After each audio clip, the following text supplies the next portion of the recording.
This is the RAZER Viper V4 Pro, one of, if not the most anticipated releases of 2026 aside from the Super Strike. Now this release hasn't exactly been much of a secret per se, but the mouse officially launches today and I'm very excited to finally be able to tell you all about it. Now on the surface, the Viper V4 Pro here seems like RAZER just took the specs from the DeathAdder V4 Pro and stuffed it into a Viper shell, and I don't exactly blame you for thinking that given the product box and the mouse's marketing. But in reality, while this mouse does share many similarities to the DeathAdder V4, it notably supports a brand new feature new to the peripheral market called FrameSync, which is an amazing feature that gives the V4 Pro stellar performance, while also drastically improving the mouse's battery life and lowering latency. And when compared to the previous iteration of the Viper, the V4 here has been upgraded in essentially every single way, as it features new main click switches, a new scroll wheel encoder, reduced weight and overhauled internal construction, updated connectivity types, dual 8K polling, support for RAZER's WebDriver, and more, all packed into the same shaping as the Viper V3 Pro. So in today's episode of the mel0n review, we're going to take a deep dive into RAZER's latest release, and we'll go over all the new features of the Viper V4 Pro, and talk in depth about the mouse's pros and cons, and whether it's worth upgrading to if you already have the Viper V3, and much more. But before we get started, a big thank you to RAZER for sending the Viper V4 Pro over for review. They were also kind enough to send over the entire Gigantus V2 Pro lineup, which I'm very excited to talk about in the coming weeks once I've wrapped up my testing, so get subscribed so you don't miss those reviews or the Viper V4 Pro's teardown. And a massive thank you to all of our members who directly support this channel. If you enjoy the teardown videos or these in-depth reviews, consider becoming a channel member, as that not only directly supports the channel, it also gives you early access to upcoming content, unless it's embargoed like this one was. And as always, this review will be completely unbiased, meaning you'll get my honest opinions of everything I cover here on the channel, with no affiliate codes, brand bias, or paid promos. But without further ado, let's get right into today's episode of the mel0n review. For testing parameters, I tested the Viper V4 Pro for roughly 2 weeks, daily driving the mouse for both work and gaming use on both soft and hard pad types. For skates used, due to the pre-installed stock skates being quite good, I used them for the majority of my testing, but I did test a couple types of aftermarket skates as well. And for firmware, the mouse was tested on firmware 1.1.1.0, the latest version available at the time of this review. For versions and pricing, on launch, the Viper V4 Pro will be available in the traditional black and white colorways, both of which retail for $159 USD, bringing the Viper's pricing in line with that of the DeathAdder V4 Pros. But just as we've seen with RAZER's previous releases, in the future we'll likely see more colorways or limited editions released for the Viper V4 Pro, though they'll likely cost more than the standard colorways as we've seen before. And in today's video, since RAZER was kind enough to send over both versions, I'll be reviewing both the black and white colorways of the Viper V4 Pro, but I will be talking about the white version more than the black one, as that is the version I used over the majority of my testing. For packaging, the Viper V4 Pro uses the same larger, eco-friendly packaging we saw used for the DeathAdder V4, which, as is tradition for RAZER's product boxes, lists their partnered teams on the side of the box along with the package's contents, and on its back we have a breakdown of the mouse's specs and features, most notably of which is the new Hyperspeed Gen 2 wireless dongle, which we'll talk more about in the next segment. Opening the box by sliding the top off the base, we're met with the mouse itself and the aforementioned upgraded dongle, both of which are nested in a cardboard frame. Now I'm going to move the dongle off to the side for now, since we're going to talk about it in the next segment, leaving us with the mouse itself. And as is typical for RAZER's products, the mouse comes with a pre-installed set of full-size skates on its base, which are covered with a protective film which can be removed easily. These stock skates, while they look identical to the ones used on the Viper V3 Pro, as it turns out their shaping is actually different, but their material and design are unchanged, which is a very good thing, seeing as RAZER stock skates are, in my opinion, the best you'll find on the market, and we'll talk more about the skate's design, shaping, features, and performance later in this video. Next, removing this cardboard cutout, under we'll find the mouse's stock cable, which is unfortunately the same type of cable we saw included with the V3 Pro and the DeathAdder V4 Pro, which is admittedly a little disappointing, but it actually turns out there's a good reason for why the cable is designed like this, but that's a conversation for a later segment. Next, in the base we'll find a plastic packet which contains a letter from RAZER's CEO, and on the opposite side we have a guide to the mouse's upgraded dongle, the same one that was included with the DeathAdder V4 Pro, which we'll put off to the side for now and talk about in a moment. Next, we'll find the mouse's user manual, which outlines the mouse's functions, features, and how to set the mouse up, and this manual also lists the required regulatory information in terms of the mouse's 2-year warranty, among some other product-related information. Sadly though, there are no included disassembly instructions for repairing or recycling the mouse, but there is a QR code that links to Razer's recycling website, where you can learn more about the process of recycling their products, which is nice to see, but an included diagram inside the manual showing how to recycle it in addition to their other resources would have been nice to see here. Also included in this manual, usually stuffed in the last couple pages, we'll find a sheet of Razer stickers and a set of full-size pre-cut grip aids. And while these grip aids look identical to the ones included with the V3, they have been upgraded, albeit slightly, but we'll talk more about them later. And with that, that's everything that's included here with the V4 Pro. Admittedly, I have to say I'm a little disappointed not to see any major improvements to the accessories here, as the mouse still doesn't include extra skates and there haven't been any real improvements to the mouse's cable or grip aids, which definitely hampers the unboxing experience here, especially when compared to that of other brands' products. But regardless, the unboxing experience here is what you'd expect for a Razer product, so it's by all means fine, but it could have and absolutely should have been better, especially considering the mouse's price.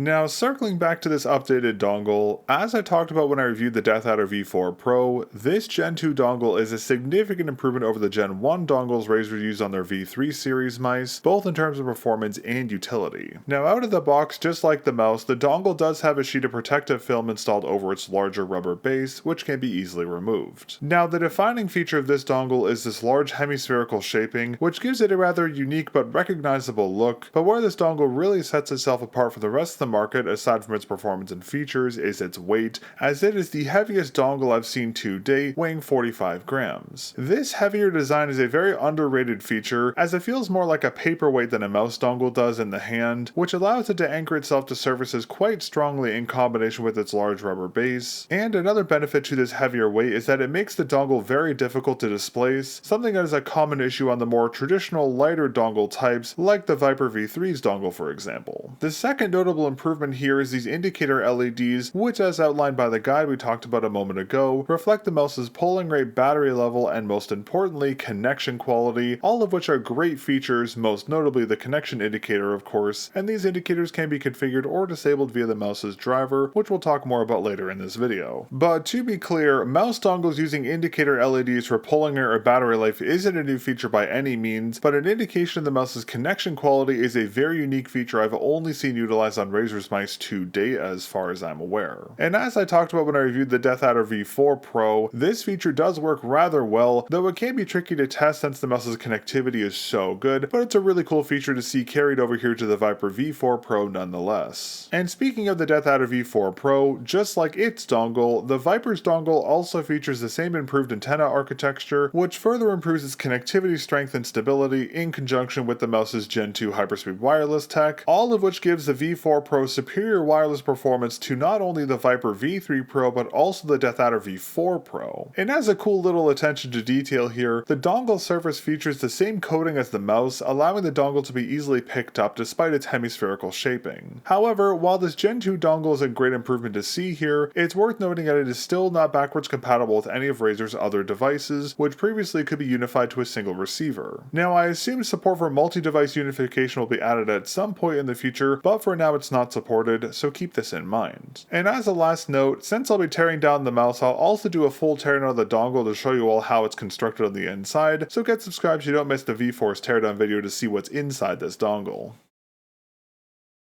As a preface to this segment, keep in mind that my units were sent to me directly by Razer, so take the build quality and QC of my units with a grain of salt. And to be fully transparent, my first batch of V4 Pros had a couple QC issues in the form of unaligned M1 and M2 buttons and some side flexing issues, but those units were replaced, and the second batch units I have are perfect with no QC issues of any kind, and as such I'll be talking about the build quality and QC of those units in this segment. Starting with build quality, the V4 shell rigidity is roughly on par with that of the Viper V3 Pro, with no noticeable creaking or flexing anywhere on its top or base shells, which is quite impressive considering the new shell material used here. Inside the mouse, here's where we'll find the bulk of the V4's improvements, as the mouse's internals have been completely redesigned, as instead of using a single supporting cage structure in the top shell like they did in the V3 Pro, the cage here in the V4 has been split into two separate structures, each with their own ribbon cables, which makes accessing and servicing the daughter PCBs much easier than it was in the V3, and even the DeathAdder V4 for that matter, which is a great improvement to see here. However, as I've hinted at already, the V4 isn't using traditional ABS plastic for its shells, as Razer has opted to use various post-consumer recycled materials for the shells here, as the base shell is composed of PCR ABS plastic, while the top shell and cages are made of a bio-based nylon. These materials have two key advantages over traditional ABS, as not only is it lighter, the top shell is also fully biodegradable. However, this bio-based nylon material is not as strong as pure ABS is, which is the trade-off of this material, as you're essentially trading strength for weight. This means that if you open the mouse to service a component, which to be fair is easier than it was in the V3 Pro, you need to be rather careful, as it's very easy to damage the top shell's material when retensioning the screws if you're not careful. And aside from the unique shell materials here, all of the mouse's PCBs are very well designed, and their soldering is perfect for my inspections. Moving on to the mouse's overall QC, the mouse is quite good, as all of the mouse's buttons are very well implemented, and there have been major improvements to both the main click and scroll wheel, which significantly improve these components compared to the Viper V3 Pro. And of course, the mouse's side buttons are very well implemented as well, though I did find them to be a little stiff out of the box, but they loosened up after a couple hours of use. And as a last design related note here, I wanted to highlight these new ribbon cable connectors used on the main PCB, as these feature a locking mechanism which locks the cables firmly into the connectors, removing the potential of these cables coming loose entirely, which is a great improvement to see here, even though these cables are kinda tricky to work with.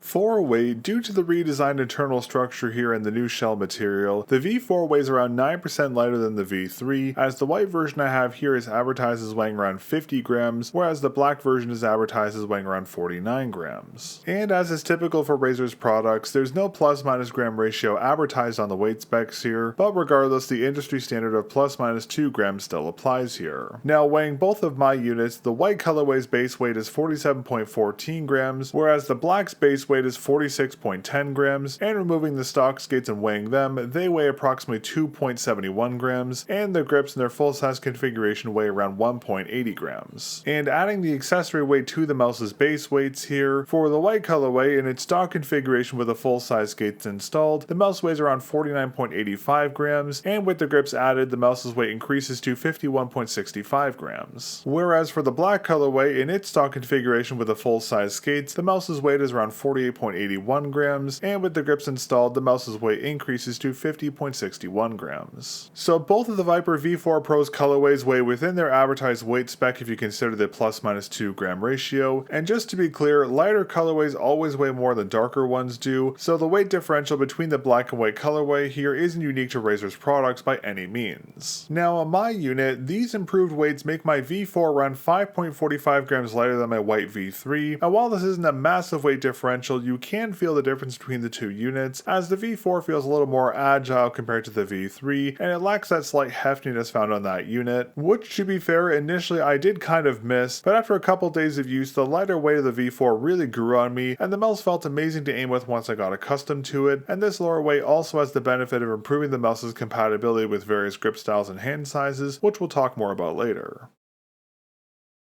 For axis balancing, despite the redesigned internals here, the Viper V4 Pro is still centrally balanced just as the V3 Pro was, being balanced right on the mouse's 63.5mm physical midline. And on the mouse's Y-axis, due to the mouse's symmetrical shaping, the mouse is evenly balanced as expected, with no bias to the mouse's left or right sides. Now circling back to the mouse's X-axis balancing, just like we saw in the V3, there is a slight range to the balancing here, being balanced roughly between the mouse's 61.04 6605 to 6605mm range. This centralized balancing range gives the mouse a surprising degree of flexibility when it comes to its compatible hand size and grip styles, as the side shell's hourglass-like tapering guides your grip to be centered on the upper range of the mouse's balancing, allowing most hand sizes and grip styles to have an even, balanced grip when using the mouse. But while in its stock configuration the mouse is well balanced, due to the positioning of the battery, if you mod this component or use the mouse wired with its stock cable, the mouse's balancing will be affected, so keep this in mind.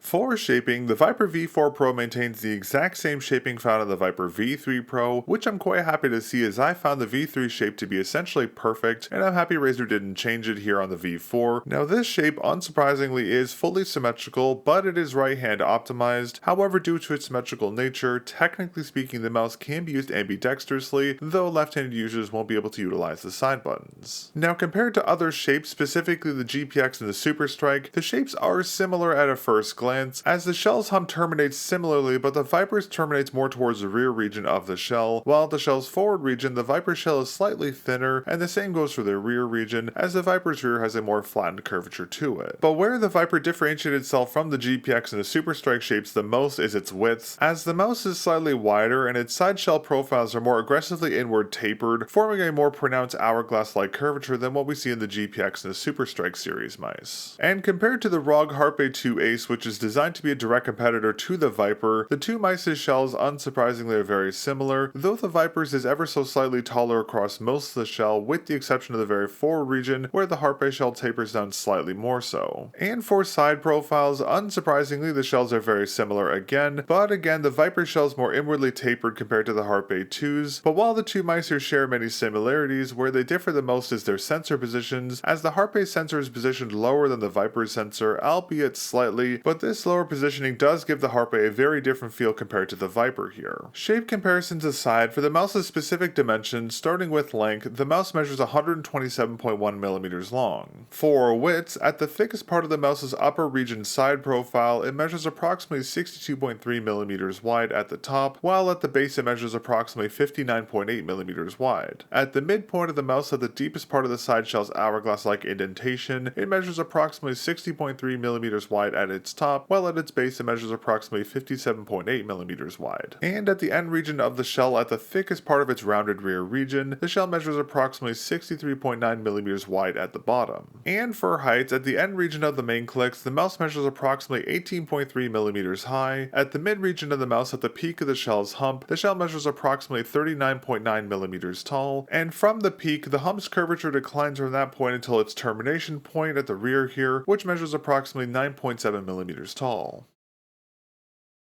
For shell profiles, looking at the mouse from the top down, we can see the traditional Viper-esque shaping with the wide forward region, thinner mid region, and thicker, wider rear region, and we can also see the prolonged main click buttons that have become a signature of the Viper series. Flipping the mouse over and looking at it from the base, we can better see the true shape of the mouse, which while being smaller than the top shell due to the very slanted side shell profile, mimics the shaping of the top shell and its more aggressive tapering in its mid region. Looking at the mouse from the sides, we can best see the top shell's profile, which features a centrally peaking hump, but as mentioned in the previous segment, the hump peaks a little more rearly than a traditional hump does, and from the peak of this hump, the shell tapers towards the front of the shell in a gradual sloping manner, giving the shell clicks their longer, slightly curved shaping, and towards the rear of the mouse from the peak of the hump, the shell tapers downward a little more aggressively, creating that rounded, sloping hump design we've come to expect from the Viper series. Looking at the mouse from the front, we can again see the longer main click design, and we can see that the forward region of the shell has a very slightly rounded profile, which makes them taller towards the mouse's midline and shorter towards the outer edges. But the rather pronounced grooving in the main clicks ensures that the clicks feels flattened in their end to mid region, despite their rounded nature. Moving on to the side shell profiles, since the shell is symmetrical, both sides share the same profiles, as at their forward region, the sides are outwardly tilted with a flattened surface, and moving towards the mid region, the side shell maintains its profile, but increases its inward tilt, terminating at the deepest part of the shell's hourglass-like curvature or tapering. From the deepest part of the side shell's tapering, the shell reverts its profile towards the end to mid region, but then inverts its shaping once it meets the rounded rear region in order to meld into its curvature. And lastly, looking at the mouse from the rear, we can see the wider hump design that, unlike the forward region, has a much more pronounced rounded curvature to it, giving the Viper's hump a very wide region for contact, which we're going to talk about in the next segment.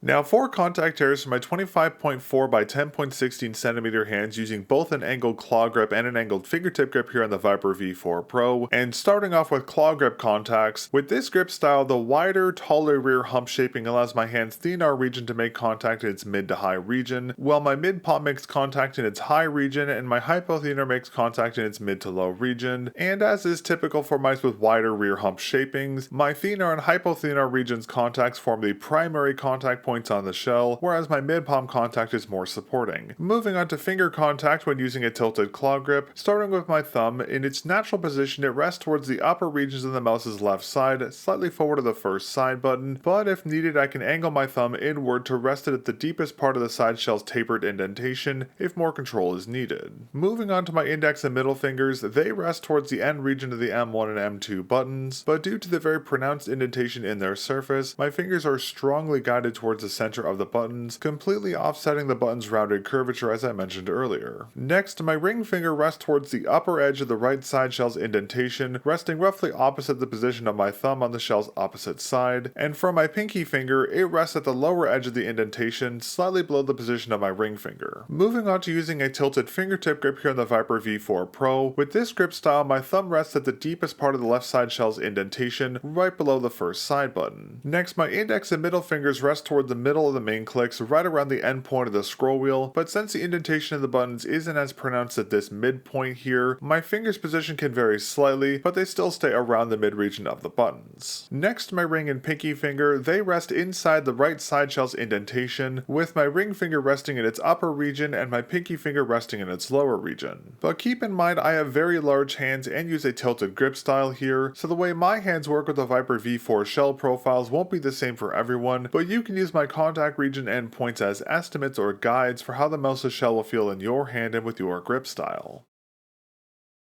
For hand size and grip compatibility here for the V4 Pro, given its symmetrical nature and just like the V3 Pro, the mouse is fairly universal in terms of its compatibility, but it's a little more so due to its decreased weight, even though Razer is advertising that the mouse is only optimized for claw and fingertip grips. But as a reminder, the mouse's shell is right hand optimized, but given its symmetrical nature, the mouse can technically be used ambidextrously, though left-handed users won't be able to utilize the mouse's side buttons. Now for hands measuring approximately 12.5 to 14.7 by 5 to 6.5 centimeters, the mouse will be best suited for palm grips. For hands measuring approximately 14.7 to 15.2 by 6.5 to 8 centimeters, the mouse will be best suited for palm and claw grips. For hands measuring approximately 15.2 to 16.5 by 8 to 9.5 centimeters, the mouse will be best suited for palm and claw grips again. For hands measuring approximately 16.5 to 17.8 by 9.5 to 10.5 centimeters, the mouse will be best suited for claw grips. For hands measuring approximately 17.8 to 19.1 by 10.5 to 11.5 centimeters, the mouse will be best suited for claw grips again. For hands measure approximately 19.1 to 20.3 by 11.5 to 12.5 centimeters, the mouse will be best suited for claw and fingertip grips. And lastly, for hands measure approximately 20.3 to 21.6 by 12.5 to 13.5 centimeters, the mouse will be best suited for claw and fingertip grips again. Now while fingertip usage is compatible here on the V4 Pro due to the decreased weight compared to the V3 Pro, the mouse is still on the heavy side for this grip style in my opinion, by all means usable, but the fingertip experience on lighter symmetrical shapes would be a little better than it is here on the V4 in my opinion, but I know a lot of people do use fingertip grips in the V3 Pro, and if you do end up upgrading to the V4 Pro and use this grip style, it will be even more so compatible due to the decreased weight. But keep in mind this is a rough estimate, and the mouse's hand size and grip style compatibility will vary from person to person. So if you're considering the V4 Pro, I would highly recommend measuring the length of your hand from the tip of your middle finger to your proximal wrist crease, and the width of your hand by measuring your knuckle excluding your thumb, and you can use those measurements to estimate if your hand size will be compatible with the V4 Pro or the V3 Pro for that matter, since they share the same shaping.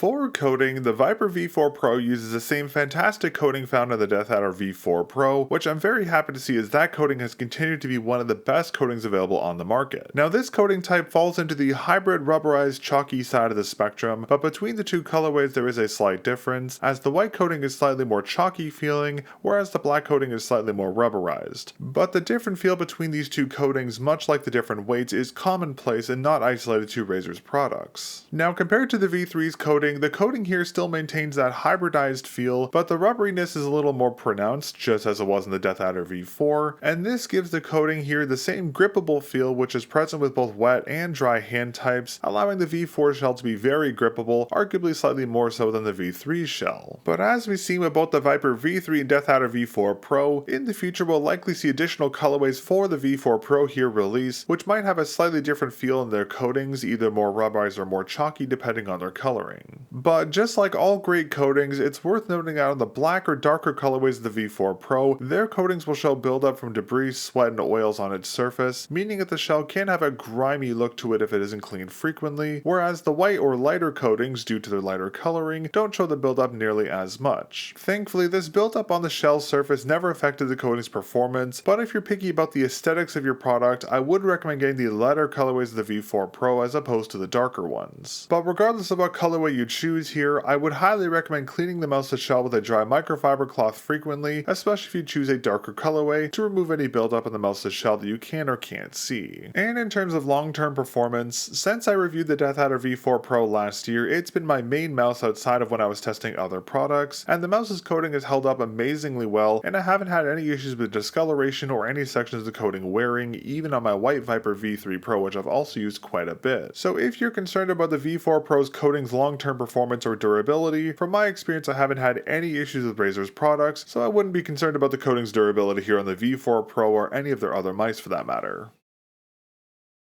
For the included grip aids, just like the Viper V3 Pro, the V4 here includes a set of pre-cut full-size grip aids, which are rather similar to the ones included with Razer's previous products, but as mentioned earlier, the material of these grips has been updated to improve their performance, albeit slightly. Now for typing, as I just mentioned, these grips are a full-size pre-cut set that include a pair of side shell covers and click covers, but unfortunately, these grips haven't been updated to be modular, nor do they include any extra pieces such as a hump cover, side button cover, or any extra universal pieces, which is quite disappointing to see. For texturing, these grips share the same triangular texturing, but unlike the V3's grips, which were made of a harder, more rubbery material, the grips here are made of a softer, slightly stickier material, which is much easier to grip than the previous versions. But oddly, these improved grips are unique to the V4, as the esports green versions of the Viper V3 and DAV4 also included these improved grip types, and I'm happy to see them here as they perform slightly better than Razer's older grip aids. But despite the improvement to these grips, I still think Razer should have included a modular style, as those type of grips add less weight to the mouse overall compared to full-size grips, and they also should have included extra pieces like hump covers or side button covers, as well as universal pieces, especially considering the mouse's price. But thankfully, since the mouse's coating is so good, I doubt many will need to utilize the included grip aids, but regardless, I would have liked to see Razer update these grip aids so they're more in line with the ones offered by other brands, namely G-Bulls for example, as their included grip aids are the golden standard in my opinion, and they have superior performance and durability and reusability compared to these included grip aids. And as such, even though these grips are better than the ones included with Razer's previous products, if you do find the need to use grip aids here on the mouse, I would recommend looking into aftermarket options, as they'll have better typing, shaping, and performance compared to these included grip aids. For main click, since Razer didn't alter the shell shaping from the V3 Pro, the M1 and M2 designs are identical to that of the V3 Pro, which is a very good thing in my opinion, as those buttons were very well implemented, but where the key improvements have been made here is the switches, as the mouse is using the same Gen 4 optical switches that were used on the DeathAdder V4 Pro. But before we talk about these updated switches, let's talk about the buttons themselves. For shaping, the V4's main clicks have the traditional elongated design, which are slightly curved on their X and Y axis to match the top shell and side shell's curvature, but due to their elongated design, the strength of this roundness will vary slightly, as it's the most pronounced at the button's top regions and less so towards the button's end region. But what gives these buttons their true defining feature is their pronounced indentation or grooving in their end to mid region, which strongly guide your fingers toward the center of the buttons, and in combination with the button's coating, which is the same as the rest of the shells, the main clicks are very grippable, and said grooving keeps the surface of the main clicks even despite their curved shaping. However, it's worth noting that this grooving becomes less pronounced in the button's mid region and isn't present at their top region, and since the curvature of the buttons is most pronounced at the top region, if you actuate the buttons in this region, your grip will be entirely reliant on the coating, which thankfully is grippy enough to anchor your fingers without issue, but since there's no grooving, the buttons do feel a little odd due to their more rounded curvature, so keep this in mind. Another great feature that's carried over from the V3 Pro is the button's indentation, as both are quite deeply indented into the mouse's top shell, which allows both main clicks to be free of any potential click interference from your fingers resting against the mouse's forward side shell regions. This is a particularly nice attention to detail to see carried over from the V3 Pro, given the mouse's compatibility with a variety of grip styles and hand sizes. Moving on to click heights, at the button's end region, at the deepest part of their grooving, the buttons are approximately 15mm tall. At their mid region, around the end region of the scroll wheel, the buttons measure approximately 29mm tall, and at their top region, the clicks measure approximately 35.9mm tall. For audio feedback, here's a quick sound test of the Viper V4 Pro's main clicks.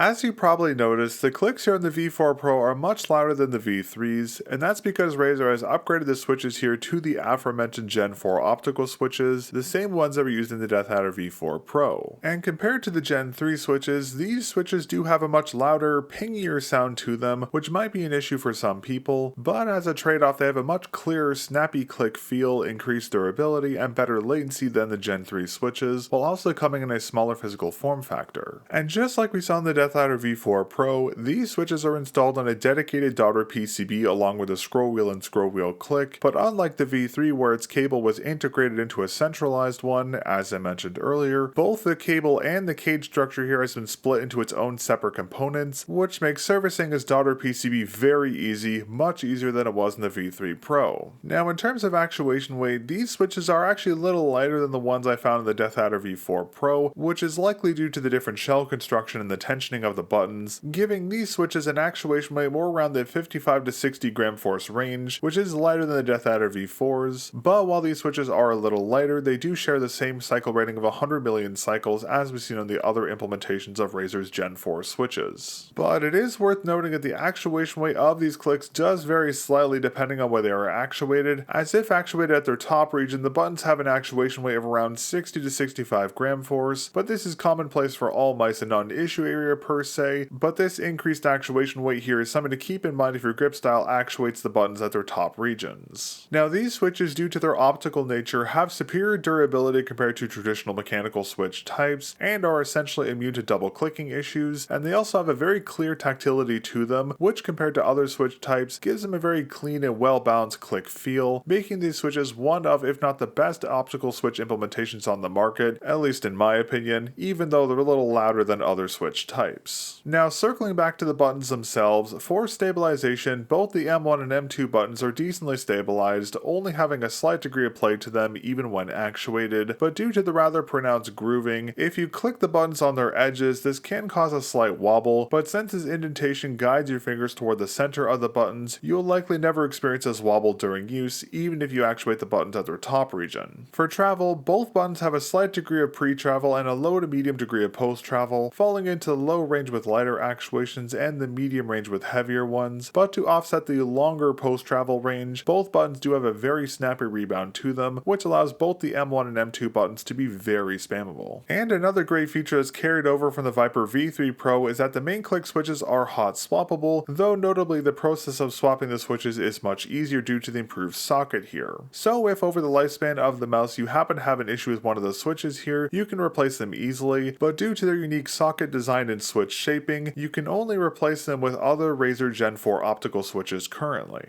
And when it comes to debounce, as typical for Razer's products, there isn't any adjustable debounce filter here, but since these are optical switches, this isn't as important as it would be on mechanical switch types, so this isn't an issue. However, just like the M1 and M2 buttons we found in the DeathAdder V4 and the Viper V3 Pro, Razer has melted the contact points for the buttons to the top shell in an effort to prevent the buttons from loosening over long-term use. Because of this, the buttons are removable, which does negatively impact the mouse's serviceability, as if either of the buttons are damaged, you're forced to replace the entire top shell, not just the button itself. But on the other hand, this anchoring does prevent the buttons from loosening over use, and if for some reason you do have a tensioning issue, you can retension both the M1 or M2 buttons if needed. And as a final note here, another potentially concerning aspect to the button's design is that they have a protruding edge at their forward region, which could be a potential damage source if the mouse is dropped or hit against something during use. And while this is a very minimal issue, this is something I expected Razer to fix here, considering the V3 Pro's clicks had the same design, and seeing as other brands like G-Wolves has flattened the edges of their buttons to mitigate potential damage, I expected Razer to do the same thing here. But again, this is a very minimal issue, but hopefully this is something we see addressed on the next iteration of the Viper.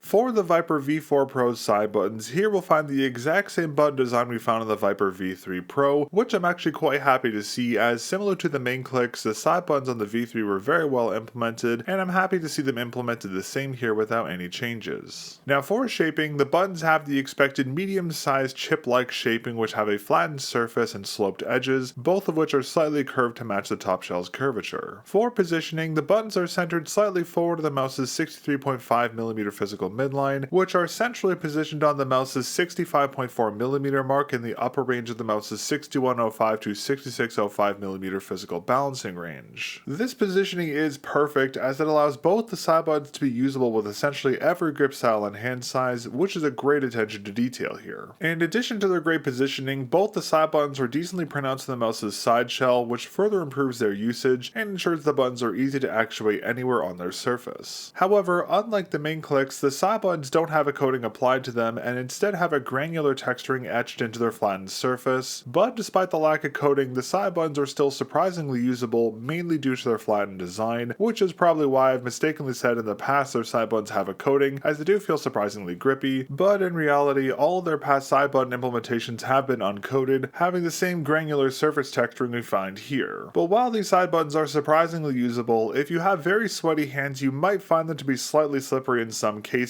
which is another reason for Razer to include side button grip aids with their products. Now, personally speaking, I haven't had any issues using them over my testing, but I will say the lack of coating is disappointing, as the buttons would be perfect if they had the same coating as the rest of the shell in my opinion, and hopefully on Razer's future products we'll see a coating applied to these buttons. For audio feedback, here's a quick sound test of the Viper V4 Pro's side clicks.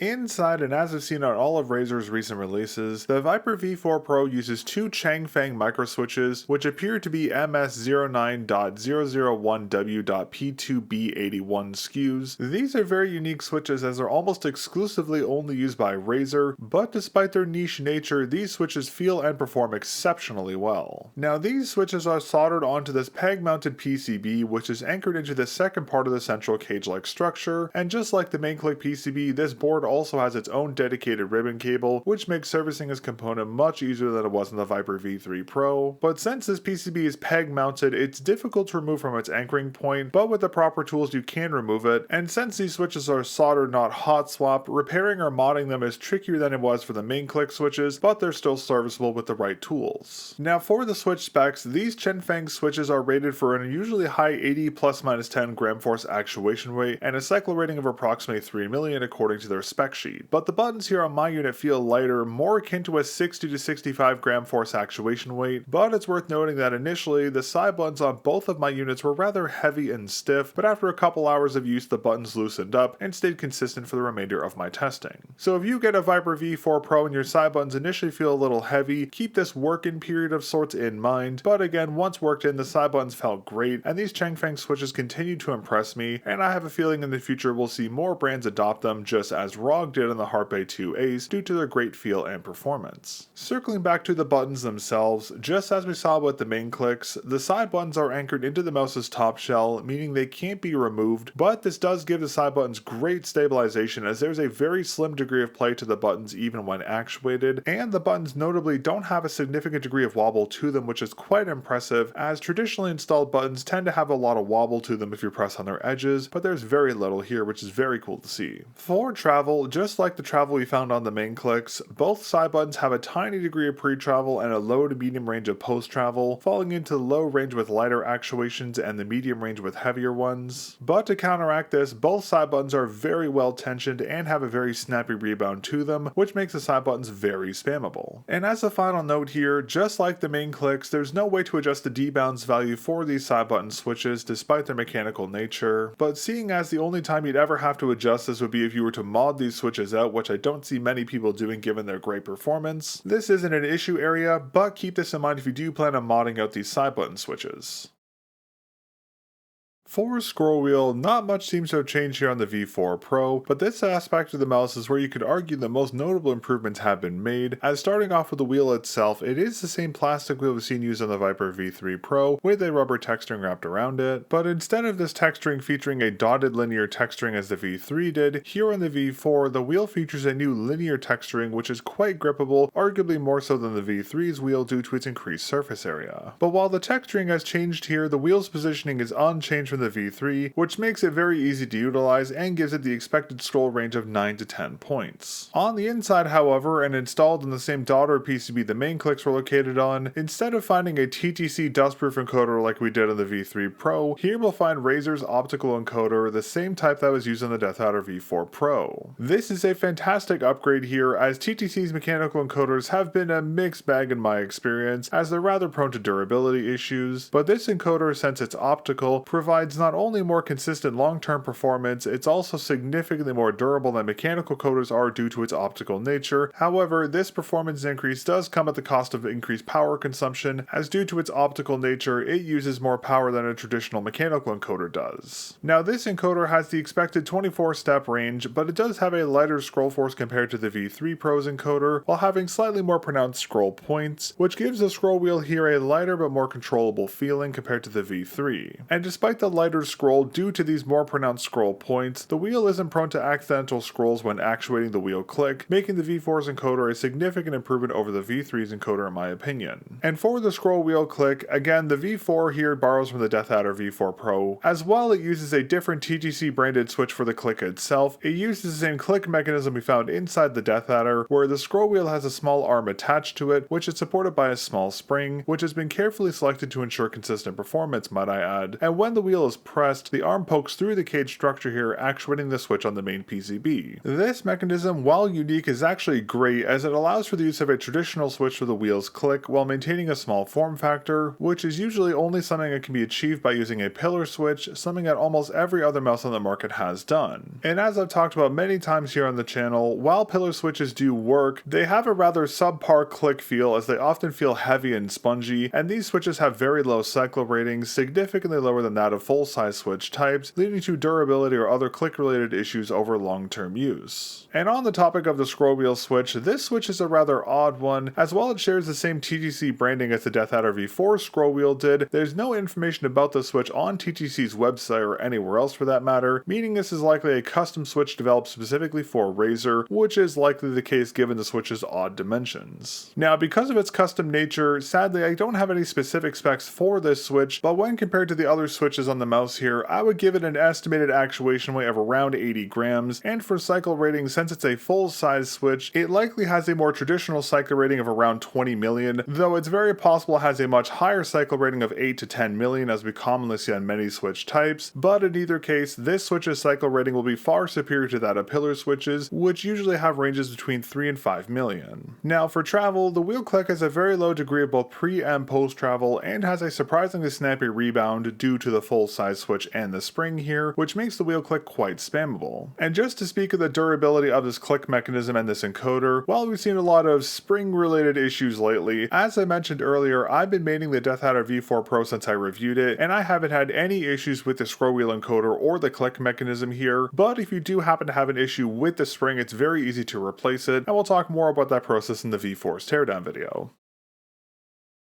Now for sensor and MCU, this is another area where on the surface there don't seem to be too much improvements here, but in reality there have been some major improvements to these components coming from the V3 Pro and even the DeathAdder V4 Pro. But before we talk about these upgrades, let's talk about the sensor's positioning first. Now since the mouse's shape is unchanged coming from the Viper V3 Pro, unsurprisingly the sensor's position is unchanged here, as it's centrally positioned, being centered on the mouse's 63.5mm physical midline, right in the middle of the mouse's 61.05 to 66.05mm balancing range. And just like the positioning of the side buttons, though they were a little more forward, this sensor positioning is a great attention to detail here, as it allows the mouse's sensor to feel centered with most grip styles and hand sizes. There will be outliers to this of course, but the central positioning worked great on the V3 Pro, and I'm very happy to see it return here on the V4. Now for sensor, Razer is advertising this sensor as their Focus Pro 50K optical sensor, or their Focus Pro Gen 3, which is a different sensor from what was used in the DeathAdder V4, as due to Razer's exclusivity agreement with Pixar, they have exclusive access to their top-of-the-line sensors. Now since this isn't a public SKU, there's no official name for the sensor, but I assume when it's released it'll be referred to as the 3970, whereas the 3955, which is the Focus Pro Gen 2, is about to hit the market in the coming months, whereas the 3950, which is the Focus Pro Gen 1, has already been on the market for a while now, but since there's no name, I'll be referring to the sensor as the FP3, as it's labeled on the sensor itself. Now this sensor, just like all of Razer's previous Focus Pro sensors, is a custom implementation built with PixArt, and it also has a new design, but this sensor is boasting some insane specs as it features a max DPI of 50K, which unlike every other sensor on the market is adjustable by 1 DPI increments in its entire range, and as expected the DPI can be split in the mouse's X and Y axis, and for IPS rating the sensor is rated for 930 and it has an acceleration of 90 grams. For LOD levels, the sensor supports both the traditional low, medium, and high levels we commonly see, which are likely 0.7, 1, and 2mm levels that we see on most 3950s nowadays. And like all of Razer's past sensors, this sensor also supports asymmetrical cutoff, where the LOD level can be set to more specific values, which I assume range from 0.7 to 2mm, so you can use this feature to set a more calibrated LOD level to your aim style. And in typical Razer fashion, motion sync is baked into the sensor and can't be disabled. Now normally speaking, I dislike most implementations of this feature, but Razer's is an exception to this as it's always felt very good, so this isn't an issue per se. And while the sensor does support motion sync, it does not support ripple or angle snapping, just as we've seen in all previous versions of Razer's Focus Pro. But one great feature that has carried over from Razer's previous mice is sensor tilting, as the sensor supports the same 88-degree range or 44 degrees both positively and negatively, which is wide enough to cover essentially every angle grip style on the market. And while this feature is pretty underrated, I'm really happy to see it here again, as it's an incredibly underrated feature and it genuinely makes a massive difference in both aiming performance and ergonomics. And if you want to learn more about this feature and how to properly use it, you can check out my full guide to sensor tilting, which will be linked on screen here and down in the video description. Now admittedly, the FP3 seems pretty normal compared to the 3950 series sensors and Razer's previous sensors, aside from its improved DPI, IPS, and acceleration ratings of course, but where this sensor really sets itself apart from the rest of the market is with a brand new feature Razer is calling frame sync. Now to understand the benefits of this feature, first we need to understand how a sensor works in relation to the mouse's other components. Now generally speaking, a mouse's sensor is constantly taking frames and sends them to an MCU for processing, and when your computer pulls your mouse, the MCU sends a frame that is closest to the timing of the pull. Now while this process works and has been the standard for a long time, it's rather inefficient as both the sensor and MCU are constantly processing extra frames that will never be sent to your PC, causing unnecessary power draw. Now you can improve this process by enabling motion sync, as this feature syncs the MCU's frame processing to the PC's pull, but even with this feature enabled, the mouse's sensor is still taking a bunch of unnecessary frames, still drawing unnecessary power. But with frame sync, this feature synchronizes the sensor taking a frame and sending it to the MCU for processing to the PC's pull, eliminating unnecessary frames and processing, which significantly improves power efficiency while also improving latency and performance by a significant margin. Now you can think of frame sync in a simplistic way as a motion sync 2.0 of sorts, even though they are separate features, but this is a really cool feature to see here as we finally reached a point where we can eliminate the inefficiencies found with traditional sensors. But remember that Razer has an exclusivity deal with Pixar, meaning that this feature will be exclusive to their products for the next 1 to 2 years at minimum, if not longer, meaning the only mice you're going to feel the benefits of frame sync on are going to be Razer's, and even if other brands try and replicate this feature, they don't have access access to this sensor, so even copies of this FrameSync feature are not going to have the same degree of performance as the real version, and you won't see the true version of FrameSync on any other product on the market until Razer's exclusivity of the sensor ends. And another cool feature to this FrameSync feature is that its performance is consistent across all polling rates, even lower ones like 125 Hz. And as a quick note here, over my testing period, since I primarily used a glass pad, the Glassworks Polarity in this case, amongst some other pads of course, I didn't run into any tracking issues on hard pads or any other type of pad I tested, meaning regardless of the pad type you use, you won't have any spin out issues as long as you use the proper LOD levels. Now if the Focus Pro 3 and FrameSync weren't cool enough, the V4 gets even more interesting when it comes to its MCUs, as it's using a type I've never seen used before, the Aeroha, who is a subsidiary of MediaTek, AB1623MN. Now those of you who are familiar with mouse components are probably quite confused right now, as was I when I first opened up the mouse, as usually mice use Nordic, Nuvoton, or Pixar MCUs, and until now I have never heard of Aeroha, but as it turns out they are a mainstay in the wireless audio market, as their MCUs are commonly used for ultra-low latency wireless connectivity. And once I heard about their common use case, I had an interesting theory, so I grabbed my Blackshark V3 Pros, cracked them open, and lo and behold, that set is actually using two Aeroha MCUs, specifically the AB1571N chips, both of which handle the device's multi-connectivity and allow for the dual connectivity since there's two MCUs. And funnily enough, even though these are separate MCU types and totally separate devices, they both use the same hyperspeed wireless Gen 2 connectivity tech. And because of this, it appears that Razer found something special about these Aeroha MCUs that offered something unique compared to the Nordic 52H20 series that they used in the DeathAdder V4 Pro, and as such using a custom variant of this MCU, the AB1623MN SKU, as the MCU here on the Viper V4 Pro, which allows for the mouse's dual AK polling, as these SoCs natively support this without the need for an extra control chip, while also allowing for further improved runtimes here due to their fantastic power efficiency in conjunction with the FrameSync feature, and we'll talk more about the mouse's improved runtimes in a few minutes. And while we're on the topic of MCUs, on the underside of the main PCB we'll find a small Nordic NPM1300 chip, which acts as a power controller for the mouse. Now this isn't unique as all mice have power controllers on their PCBs, but this is the first time I've seen such a large chip, which is why I wanted to clarify its use case, as some might mistake it as an extra MCU or some kind of USB controller, but as we talked about earlier, that is all being handled by these new Aeroha MCUs. And lastly, inside the Gen 2 wireless dongle here, we'll find the same Aeroha AB1623MN MCU we found on the main PCB, and since it natively supports 8K polling, there's no additional USB controller here.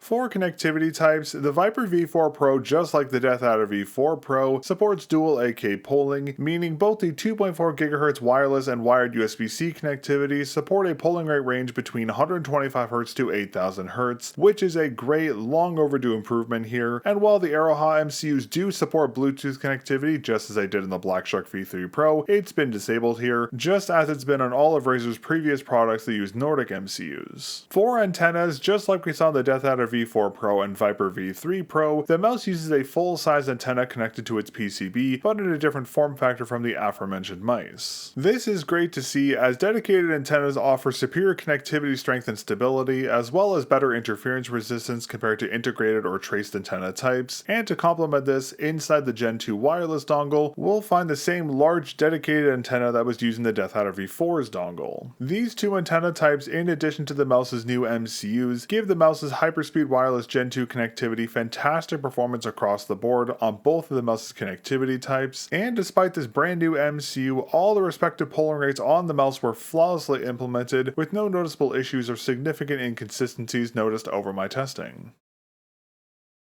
For battery, just as we've seen on Razer's previous products, the Viper V4 Pro uses a 306 mAh battery, which is positioned more towards the mouse's midline compared to the V3 Pro's battery, and this battery connects to the mainboard via the expected JST-PH connector. And as I mentioned earlier, due to the new MCU and FrameSync, the battery life here on the V4 is significantly improved coming from the V3 and even the DeathAdder V4 Pro for that matter, as Razer is advertising that the mouse's runtime on 1 GHz is around 180 hours, and on 8 8kHz it's advertised as being around 45 hours, which are very impressive ranges. But oddly, they don't give any estimates for 2 or 4K polling, but as always we're going to verify these estimated values and fill in the gaps here. Now testing my unit with its DPI set to its max of 50K and running firmware version 1.1.1.0 and placed on a mouse jiggler to simulate usage. On 1kHz the mouse's runtime was around 192 hours, whereas on 2kHz it was around 126 hours. On 4kHz the runtime dropped to around 81 hours, and lastly on 8kHz the mouse's runtime was around 55 hours. So just as we've seen on Razer's previous mice, my runtimes here were a little higher than the estimated values, but the mouse's runtimes will vary slightly, so this is to be expected. But regardless, the battery life of the V4 Pro here is very impressive, especially considering all the new niche components it uses. And as I mentioned earlier, unlike the rearly positioned battery we saw on the V3 Pro, the battery here on the V4 Pro is positioned closer to the mouse's midline, meaning if this battery is modded for a larger or a smaller one, a process that has been made easier as they've added the same adhesive pull tab we saw on the DAV4 Pro's battery, the mouse's balancing will be affected, so keep this in mind. And for charging, the mouse charges via a front-facing USB-C port, which thankfully is compatible with most aftermarket cable types, allowing the mouse's wired usage experience to be improved significantly compared to that of the stock cable, but we'll talk more about this later.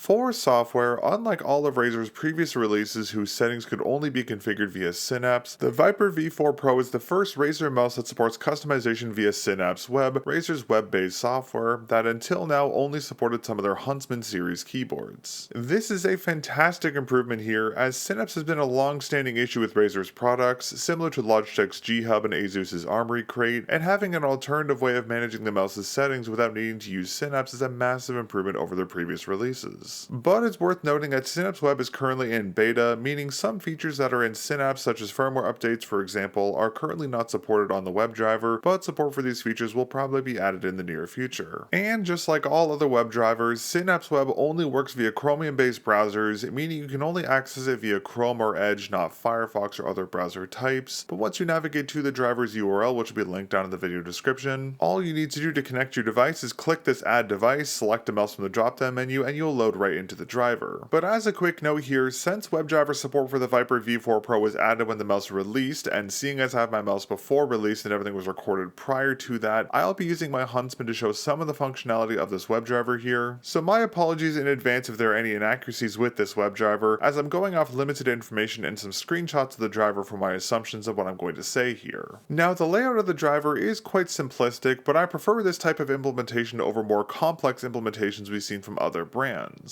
Now on the left side of the driver's page, all the connected devices will show up here so you can access them easily, and at the bottom of this panel there is a gear icon you can click to access the WebDriver's settings, which allow you to change its language, remove sync devices, and view information about the driver, such as its version. Below that there is an icon you can press to log into the driver with your Razer ID, which isn't necessary to use the driver, but if you want to sync profiles etc. you'll need to log in to do so. Next to this icon there is a small little question mark button, which you can press to view more information about the device itself, such as its support information, the device's serial number, the device's UI version, link to product registration tab, and a button to factory reset the mouse to its default settings. Now circling back to the default tab for the driver, which is a customization tab, here you can adjust the mouse's keybinds and the hypershift keybinds, which I assume will be the same as they are in Synapse, but they might differ slightly. Below that you can adjust the functionality of the mouse's dongle indicator LEDs or disable them entirely. In the bottom left corner there is also a dynamic battery readout for the mouse, which will be present in all the driver's mouse related tabs. In the next tab called the Performance tab, we can adjust the mouse's DPI levels between 1 and 5 and set the DPI of each level between 1 and 50K, which as I mentioned earlier is adjustable via 1 DPI steps, and if you need to, you can also split the mouse's X and Y axis DPIs if needed. In this tab you can also set the mouse's polling rate, but unlike the option in Synapse 4, the WebDriver does not support smart switching, where when a full screen application is launched the polling rate will auto switch to a predetermined value, but considering this WebDriver is web-based, it makes sense this feature isn't present here. Next we have the Power tab, in which you can configure at what point the mouse enters sleep mode, and this can be set between 1 and 15 minutes. In this tab you can also set at what battery percentage the mouse will go into power saving mode at, but this will only function when running the mouse on 125 to 1K polling rates, as this feature is disabled if the mouse is set to 2, 4, 8K Hz. Moving on to the calibration tab, here we can adjust the mouse's LOD to either low low, medium, or high, or you can enable asymmetrical cutoff to allow for more fine-tuning of the LOD here. And lastly, we have the Advanced tab, in which we can configure the mouse's built-in dynamic sensitivity, which is essentially raw Excel built into Synapse, and you can use some predefined profiles or make your own custom curve. And lastly, we have my beloved sensor tilt feature, which, as I mentioned earlier, allows you to tilt the sensor by 44 degrees either positively or negatively, which is a great feature to see here as I talked about earlier. But overall, Synapse Web is a surprisingly well implemented driver, but since it's in beta, some of the features are missing from normal Synapse like firmware updates, but hopefully in the future this will be added, and overall I'm quite impressed with Razer's driver here, and hopefully soon we'll see WebDriver support added to their previous releases like the Viper V3 and the DeathAdder V4 Pro.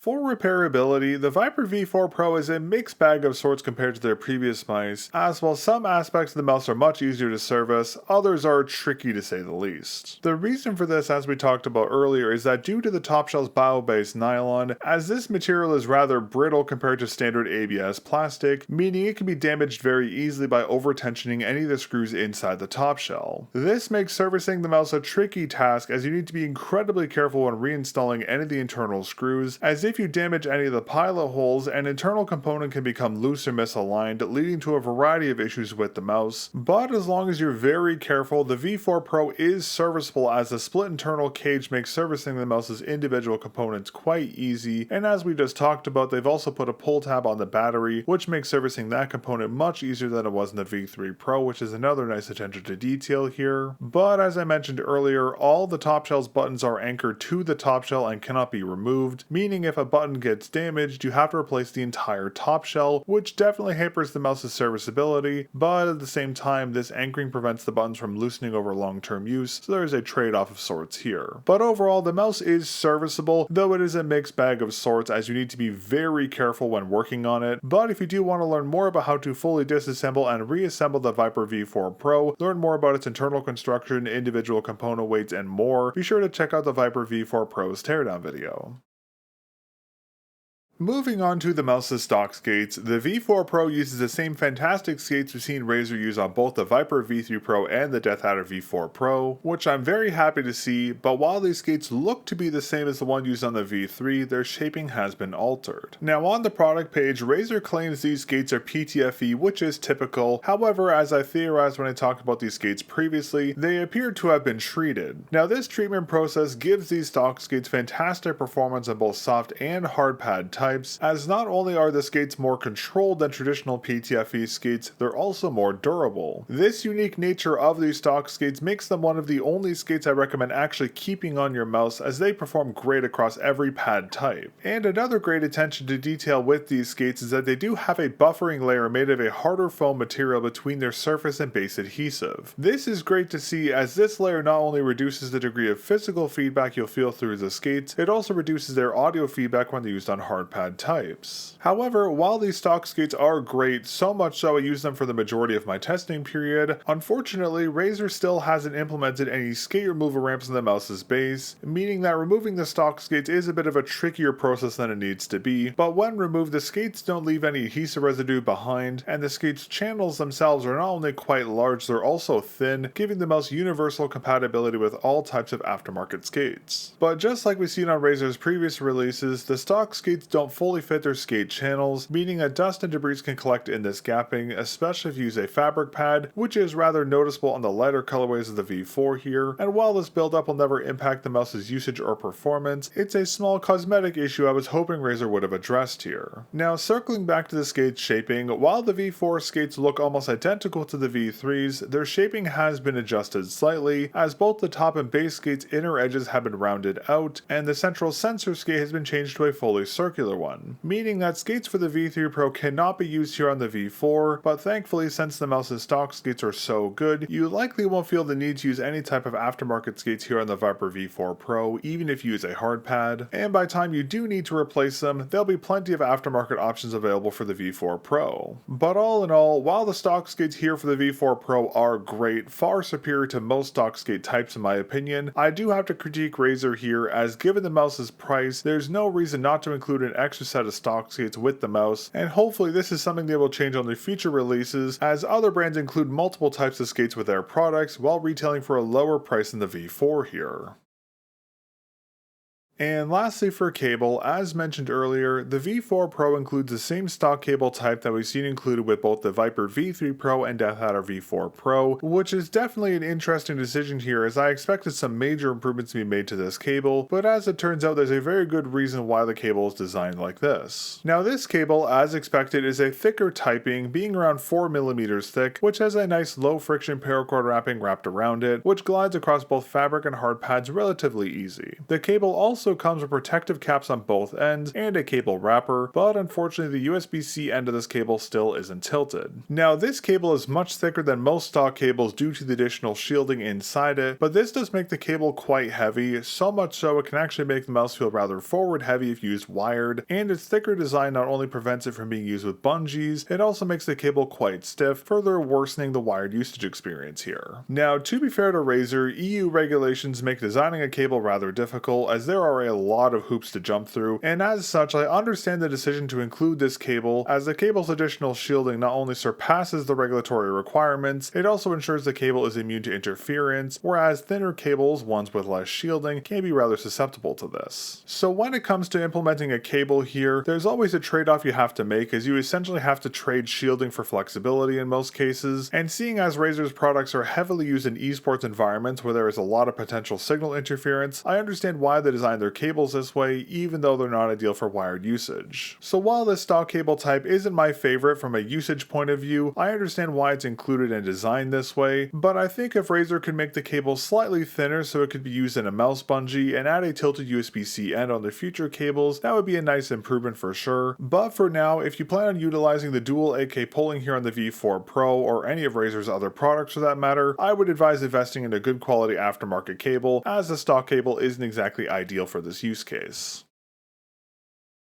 Alright, in closing, overall the Viper V4 Pro is yet another solid release from Razer, which obviously is a significant improvement from the V3 Pro, but also the DeathAdder V4 Pro in some ways, as it uses the same paper-weighty Gen 2 dongle, an improved weight which is balanced extremely well, new main click switches that perform great though they are a little loud, and the mouse's side clicks and scroll wheel perform great and are notable improvements coming from the V3 Pro. The Focus Pro Gen 3 sensor performs amazingly well, and FrameSync is a game-changing feature here, and the mouse's unique MCUs are very well implemented and give the mouse amazing performance in addition to its dual AK polling, and all the mouse's report rates as I talked about earlier are very well implemented. The mouse also has great run times and it's easier to service than every other Razer product I've covered to date. The mouse's stock skates are fantastic, and of course the mouse's support for Synapse Web is a significant improvement coming from their previous releases which were tied to Synapse 4, as the WebDriver is extremely well implemented, and hopefully we see support for their older products with Synapse Web in the near future. However, while the mouse has a lot of positives, it isn't perfect, as while the grip aids have been updated to slightly improve their performance, their shaping is a little outdated and it also doesn't include any additional pieces. The side buttons lack a coating which can make them slippery in some cases. The new biodegradable shell material is great to see, but it's a little fragile, meaning you need to be very careful when servicing the mouse. The mouse doesn't include any additional stock skates, and the stock cable isn't ideal for wired use, meaning you'll have to invest in an aftermarket cable to fully utilize the mouse's dual AK polling. But pros and cons aside, the real question here is whether the V4 Pro is worth upgrading to if you have a Viper V3 Pro. And putting everything together, I think it is, as essentially every aspect of the mouse has been updated in some way, which alone justifies the upgrade in my opinion, and that's not even considering the improved runtimes, dual AK polling, and FrameSync, all of which further justify the upgrade here, and hopefully in the future we'll see FrameSync and these other features of the V4 Pro move on to Razer's other mice, but we'll have to wait and see what they have planned for their other products. But with that, that's everything for today's episode of the mel0n Review. Thank you very much for watching, and thanks again to Razer for sending the Viper V4 Pro over for review. And as I mentioned earlier, they were also kind enough to send over the entire Gigantus V2 Pro lineup, which I'm very excited to talk about, so get subscribed so you don't miss those reviews, as well as the V4 Pro's teardown video. And if you enjoyed the review and want to support my efforts with these in-depth reviews in the teardown project, consider becoming a channel member here on YouTube, as that is the best way to directly support the channel, and being a member also gives you early access to upcoming content, so if you want to support what I do here, become a channel member today. Thanks again for watching my review of the RAZER Viper V4 Pro, and I'll catch you all in the next episode of the mel0n Review. Peace.